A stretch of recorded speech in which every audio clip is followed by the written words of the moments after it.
বাকিটা আপনাদের জন্য প্রশ্ন আকারে থাকবে, আপনি যা রাখবেন জানেন। এসআইআর এর নির্মমতা এখনো জারি আছে এবং তাতে প্রাণহানি হচ্ছে, চাপ বাড়ছে, সিইও অফিসও দিশেহারা, এইওরা তাই, বিএলওরা তাই। এই জন্য আমরা দেখলাম যে কেন্দ্র থেকে ইসিআইআর অ্যাকসেপ্ট করছে, কারণ অফিসার কিছু ডেপুট করতে হয়েছে গোটাটা সুপারভাইজ করার জন্য।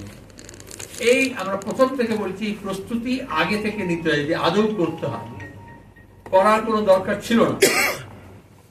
অযথা গোটা একটা মাস আমাদের মতো আরো কয়েকটা রাজ্য তাদেরকে এরকম একটা পরিস্থিতির মধ্যে ঠেলে দেওয়া হলো, যেখানে অন্য সমস্ত স্বাভাবিক কাজকর্ম থেকে যারা পড়ানোর কথা, যারা অফিসে কাজ করার কথা, যাদের অন্যান্য ব্যবসাপাতি করার কথা, তাদের এখন সবার এই চক্করে লাগানো হয়েছে। এটা দক্ষিণপন্থী সরকারের কাজ, মানুষের জন্য কাজ না করে মানুষকে ব্যতিগ্রস্ত করে তোলা। তারপরে আমাদের এখানে উপরি হচ্ছে রাজ্য সরকার এবং কেন্দ্র সরকার, দুই শাসক দল, তাদের নিজস্ব রাজনীতি, তাদের নিজস্ব এই নির্বাচনী প্রক্রিয়াকে প্রভাবিত করার জন্য যে সমস্ত ফন্দি তারা আঁটেন, সেই ফন্দিকে নিয়ে মানুষকে জর্জরিত করা হচ্ছে। যে প্রাণহানি হয়েছে তার জন্য আমরা সেই পরিবারগুলোর প্রতি সহানুভূতিশীল। আমরা প্রথমে আগেও বলেছি, কর্মচারীদের তরফ থেকে, যৌথ মঞ্চ থেকে, এই যে বিএলওর উপর চাপ আসছে ইল প্রিপেয়ার্ড ইসিআইসি হওয়ার জন্য, পুরোপুরি ট্রেনিং না হওয়ার জন্য, এটা নিয়মিত এই কাজের সঙ্গে তারা যারা সরগড় নয় তাদেরকে এই কাজ করতে পারে, যারা নিয়মিত যে কাজ করে তার থেকে সরিয়ে অন্য কাজের জন্য এ ধরনের আপদ আসতে পারে। তার উপরে প্রত্যেক দিন নতুন নতুন ইনস্ট্রাকশন দেওয়া হচ্ছে এবং সময়সীমার একটা চাপ, টার্গেট, যেমন প্রাইভেট কোম্পানিগুলোতে করা হয় যে এতটার মধ্যে এটা দিতে হবে। আপনারা যে সংবাদ মাধ্যমে কাজ করেন সেখানে জানেন কিরকম রাশ এগেন্স্ট টাইম ছুটতে হয়। তো এটা তো সংবাদে তো একটা ব্যাপার আছে, কে আগে প্রকাশ করবে, ইসিআই তো একাই প্রকাশ করবে ভোটার লিস্ট। এবং ভোটটা বিহারের জন্য কম সময় পেয়েছিল, কিন্তু এখানে তো সময় আছে, তাই দেরিতে শুরু করলেন কেন? অযথা হয়রানি কেন বাড়ালেন? প্রস্তুতি কেন নিলেন না? আর যখন করছেনই তখন সময়টা কেন বাড়াচ্ছেন না? প্রত্যেক দিন 50টা করে করতে হবে, এতদিনের মধ্যে 100% ডিস্ট্রিবিউট করতে হবে। এই 100% ডিস্ট্রিবিউশনে আগেও বলেছি কোনো দরকার ছিল না। যদি ইসিআই প্রস্তুতি নিয়ে মৃত মানুষের তালিকা নিয়ে আগে সেগুলোকে বাদ দিত, তাহলে তো সব জায়গাতে অন্তত 10 to 20% বিলি করতে হতো না।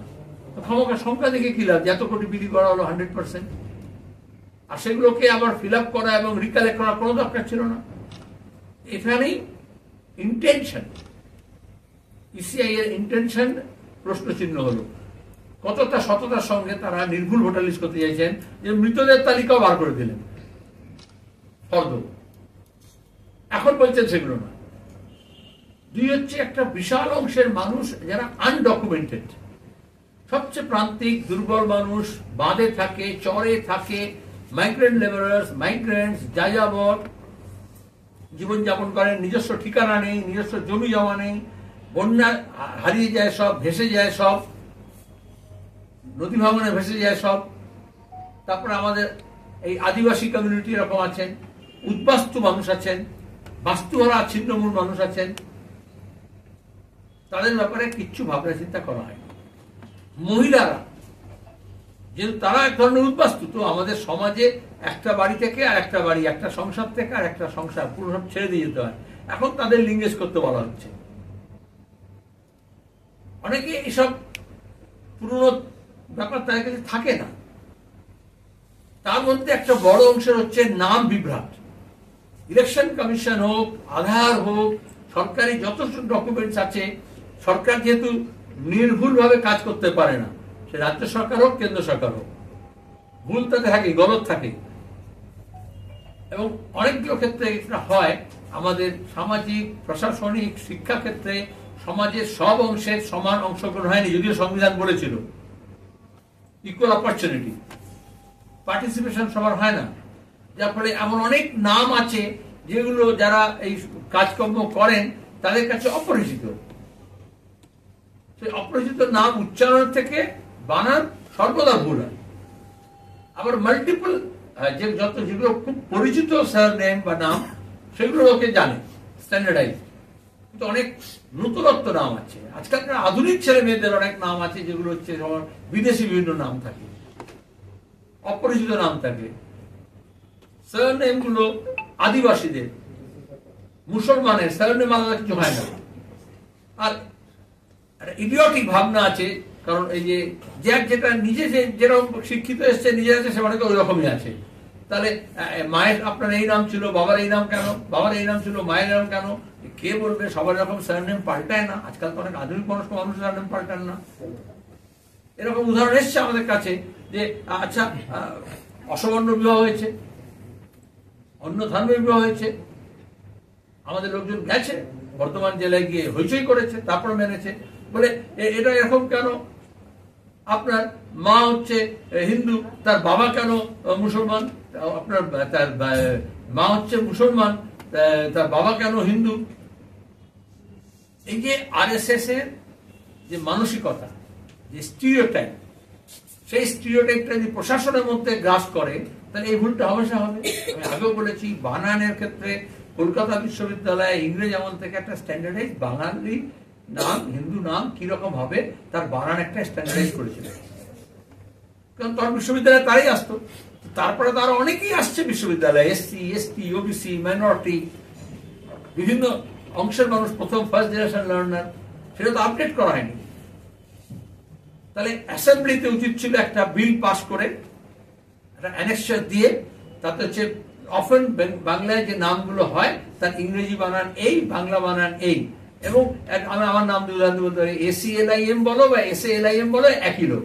সেলিম বলো বা সালিম বলো বা সলিম বলো, সে একই লোক। খাতুনের TOON হবে না TUN হবে, সেটা একই লোক। এটা তো ট্রেন করতে হয়, এটা তো বোঝাতে হয়, নাহলে এটাকে একটা